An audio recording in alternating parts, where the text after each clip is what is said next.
그럼 오늘 예수님께서 하나님의 나라에 대한 설명을 쭉 동일하게 가십니다. 그렇죠? 천국에서 큰 자 이야기 하시면서 쭉 풀어갑니다.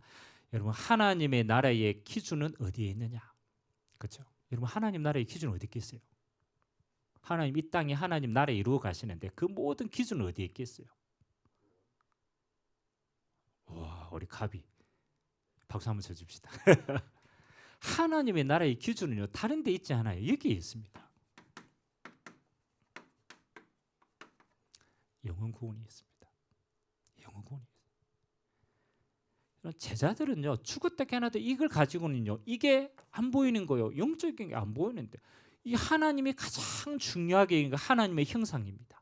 하나님의 형상을 잃어버렸어요. 하나님은 지금 또 마음이에요. 탕자와 같이 잃어버린 영혼이 돌아오기를 원하는 거예요. 이거밖에 없어요. 영원 구원하는 거예요.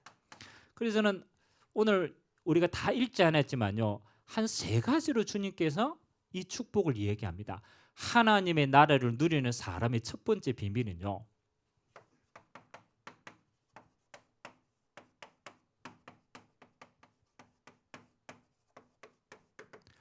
영원 구원을 위해서 낮아질 수 있는 자입니다.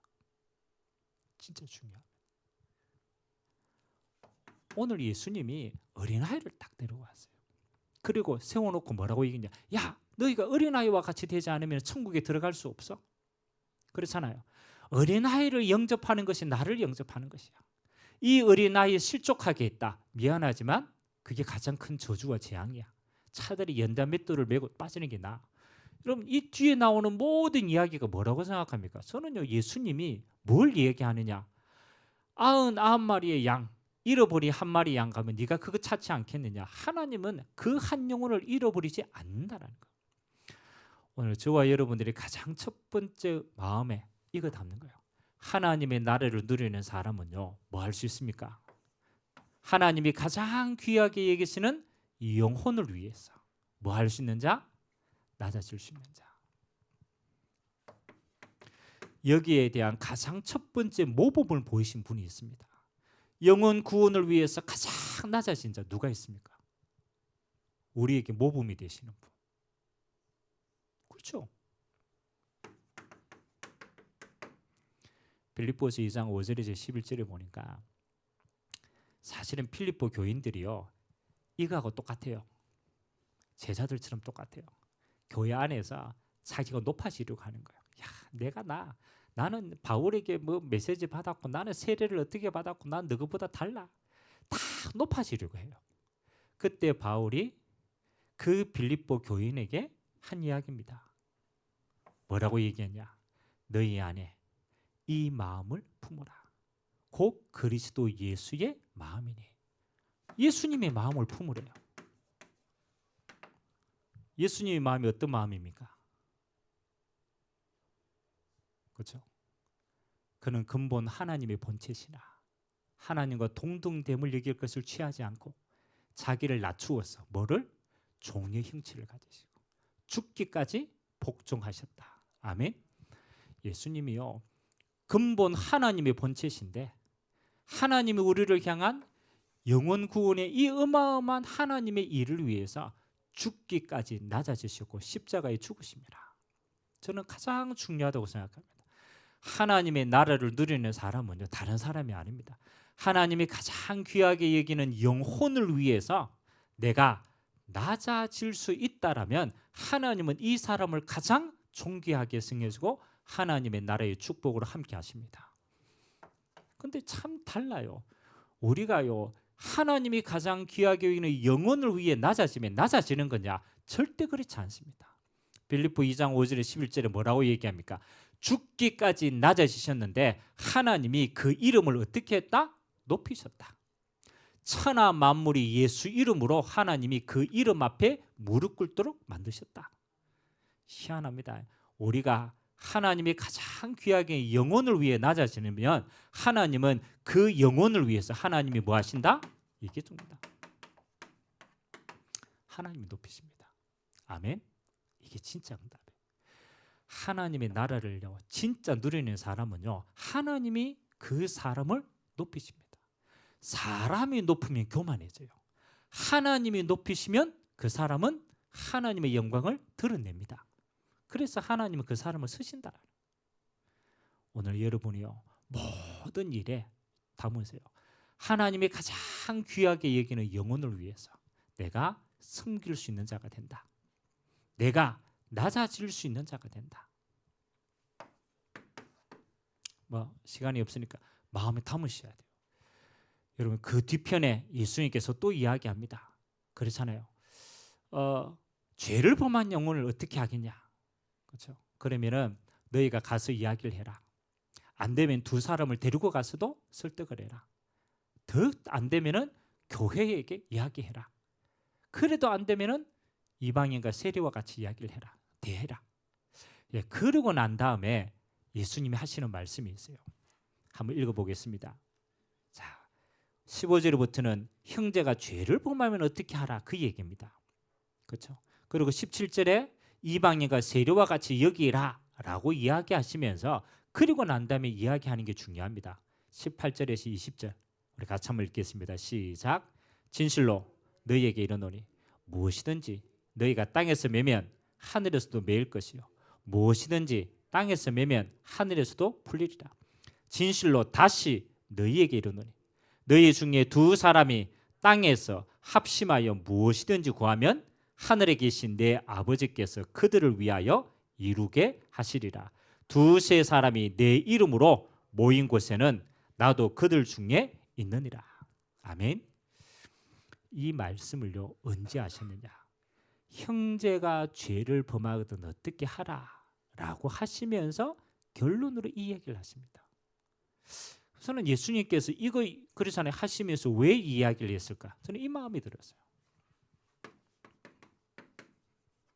우리가 실수한 영혼, 때로는 범죄한 영혼도 있어요. 그렇잖아요. 교회 안에 실수한 영혼들 있잖아요. 근데 그 영혼을 위해서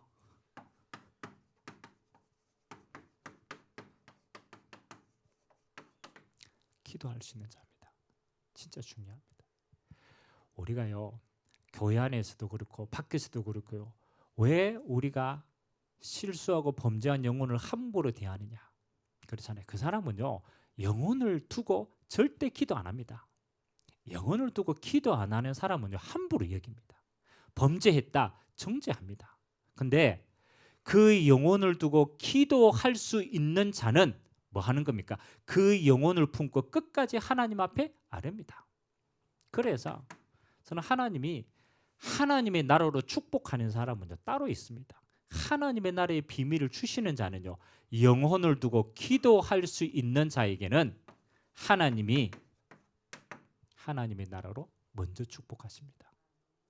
두세 사람이 내 이름으로 기도하는 곳에 나도 너희와 뭐 하느니라? 함께 있느니라. 하나님이 그곳에 하나님의 나라로 먼저 임하는 거예요. 먼저 임하는 거예요.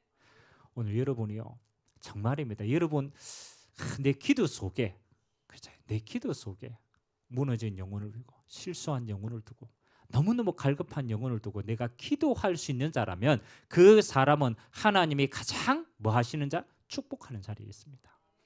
오늘 여러분이 하나님의 나라 이렇게 누리게 되길 주님의 이름으로 기도합니다. 세 번째는 이 이야기를 쭉 하시고 마지막에 예수님께서 비유를 드십니다.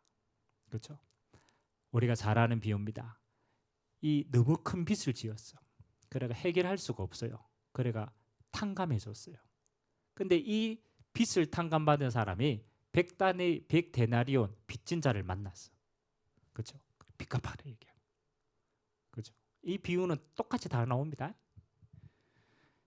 예수님께서 그 비유를 들어서 뭐라고 얘기합니까? 그렇죠? 용서하지 못한 자라고 얘기합니다.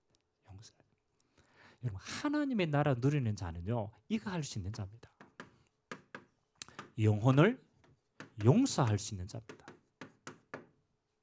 영혼을 위해서 그 사람의 실수와 부족함을 용서할 수 있는 자는요 똑같습니다. 하나님이 하나님의 나라로 임재하십니다. 오늘 여러분 감감히 한번 생각해 보세요. 이렇게 메시지 예수님의 메시지는 어렵지 않아요. 가장 쉽게 메시지하는 거예요. 오늘 제자들이 천국에서 큰 자냐라고 이야기를 하니까 하나님의 나라를 네가 어떻게 누리겠냐? 그러면서 세 가지를 이해합니다. 그 중에 키는 뭡니까? 영혼입니다. 야, 네가 어린아이와 같이 정말로 저 한 영혼을 소중하게 생각하고 그 영혼을 위해서 네가 낮아질 수 있고 섬길 수 있고 그 영혼을 세워갈 수 있다. 하나님은 가장 큰 복된 자라고 얘기한다. 실수하고 넘어진 영혼들이 있다. 우리는 비난하고 정죄하기를 바빠요. 그건 세상과 사단의 나라입니다. 네가 그 영혼을 품고 두세 사람이 내 이름으로 기도할 수 있다라면 그 중에 나도 너희와 함께 할 것이야. 하나님이 영혼을 두고 기도할 때 이렇게 역사하는 거야. 야, 네가 어마어마하게 하나님께 빚진 것을 탕감받았는데 야, 네가 지금 저 한 영혼이 범죄했다고 용서할 수 없어? 그러면 나도 너를 용서할 수 없는 거야. 영혼을 위해서 용서할 수 있다라면 그 사람은 하나님의 나라를 가장 깊게 누리는 자다. 저는 그런 마음이 들더라고. 우리가 왜 하나님의 나라를 이렇게 메시지를 많이 듣고 이렇게 우리가 기도도 하고 많이 하는데 왜 실제로 나는 이 하나님의 나라의 비밀을 잘 못 누릴까? 진짜 이 어마어마한 비밀을 왜 놓칠까? 그렇죠? 그래서 저는 마음속에 제자들과 똑같다고 생각합니다. 아, 내가 지금 하나님의 가장 중요한 기준이 아닌 세상 기준이 내 안에 있는 거구나. 나를 위해서, 이 땅을 위해서, 세상의 것을 위해서 내가 너무 여기에 많이 심취되어 있구나. 그래서 오늘 한 가지를 바꿔야 돼요. 하나님, 내가 하나님의 기준이 내 안에 있기를 원합니다. 잘 못해도 내 영혼의 기준이 하나님이 가장 기뻐하는 뭐 할 수 있는 자 똑같습니다. 내가 영혼을 위해서 하나님 낮아질 수 있는 자가 되기를 원합니다. 내가 하나님의 가장 귀한 영혼을 위해서 뭐 할 수 있는 자, 기도할 수 있는 자가 되기를 원합니다. 내가 하나님이 가장 원하시는 영혼을 위해서 뭐 하는 자, 용서할 수 있는 자가 되면 하나님은 그 자 위에 오늘 하나님의 나라의 가장 큰 자로 세우시고 하나님의 나라가 먼저 임하는 자가 되고 하나님이 용서하시고 세우시는 하나님 나라의 축복을 가장 먼저 알고 누리는 자로 하나님이 세우시고 인도하실 줄 믿습니다. 오늘 우리 기도 속에 이게 담겨지기를 원합니다. 그러면 여러분 마음이요 달라져요. 하나님의 나라의 비밀이 달라집니다. 오늘 이 축복 누리게 되시기를 주님의 이름으로 기도드립니다. 기도하겠습니다. 좋으신 하나님 감사드립니다. 오늘 예수님의 제자들은 천국에서 누가 큰 자인가 자기의 기준과 동기를 가지고 주님 앞에 나왔습니다. 오늘 그 동기를 가진 제자들에게 예수님은 어린아이를 세우셨습니다. 너희가 어린아이와 같이 낮아지지 아니하면 천국에 들어갈 수 없느니라. 이 소자 중 하나를 귀히 여긴다라면 너는 천국에서 큰 자가 되느니라. 오늘 우리가 하나님 나라의 비밀을 누리는 자가 되기를 원합니다. 영혼 위에서 낮아질 수 있고 하나님 한 영혼을 품고 주님 앞에 기도로 나아갈 수 있고 하나님 저 영혼을 위해서 용서하고 하나님 내가 섬길 수 있는 자가 되는 그런 귀한 은혜가 임하도록 주님이 축복하여 주옵소서. 오늘도 우리의 기도를 통하여 하나님 모든 영혼이 살아나고 하나님의 나라가 임하는 축복의 시간 되도록 은혜 베풀어 주옵소서. 감사드리며 살아계신 예수 그리스도의 이름으로 기도드리옵나이다. 아멘.